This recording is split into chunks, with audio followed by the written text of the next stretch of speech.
മോളെ സപ്ന, നമുക്ക് ക്യാൻ എന്താണെന്നറിയാവോ? അറിയാം. അറിയാം. അപ്പോൾ ക്യാനിൻ്റെ പ്രധാന ഉപയോഗം എന്താണെന്ന് വെച്ചാൽ നമ്മൾ ഏതെങ്കിലും ഒരു വസ്തുവിൻ്റെ നമ്മുടെയൊക്കെ കഴിവ് കാണിക്കാൻ വേണ്ടിയാണ് ക്യാൻ ഉപയോഗിക്കുന്നത്. ഒരു ഗെയിം കളിക്കാൻ തയ്യാറാണ്? ആണ്. ഞാൻ മലയാളത്തിൽ കുറച്ച് സെൻറ്റൻസ് പറയാം, മോൾ അത് എന്ത് ചെയ്യണം, ഇംഗ്ലീഷിലോട്ട് ട്രാൻസ്ലേറ്റ് ചെയ്ത് എനിക്ക് തരണം. ബുദ്ധിമുട്ട് വല്ലതും ഉണ്ടോ? ഇല്ല. ഇല്ല. ഞാൻ തുടങ്ങട്ടെ? പാടൊന്നുമില്ലല്ലോ. എനിക്ക് കളിക്കാൻ കഴിയും.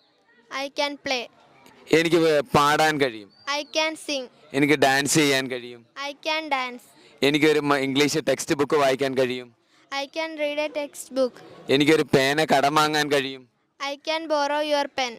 ഇനി എനിക്ക് എനിക്ക് ജമ്പ് ചെയ്യാൻ, അല്ല എനിക്ക് ചാടാൻ പറ്റും. I can jump. ഞാൻ അല്പം റെസ്റ്റ് എടുത്തോട്ടെ?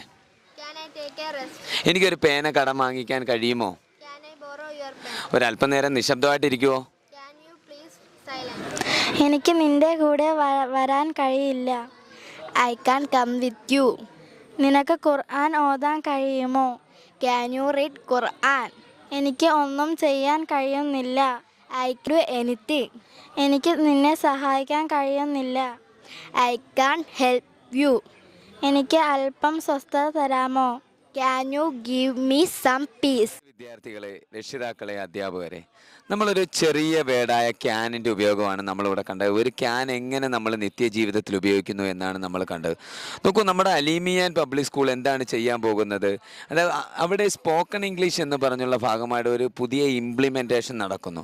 പാഠഭാഗത്തിലെ എല്ലാ കാര്യങ്ങളും ഇപ്പം നമ്മളീ കണ്ട ക്യാൻ പോലെ എല്ലാ കാര്യങ്ങളും നമുക്ക് എങ്ങനെ ജീവിതത്തിലേക്ക് പകർത്താമെന്ന് അലീമിയാൻ നമുക്ക് കാണിച്ചു തരികയാണ്.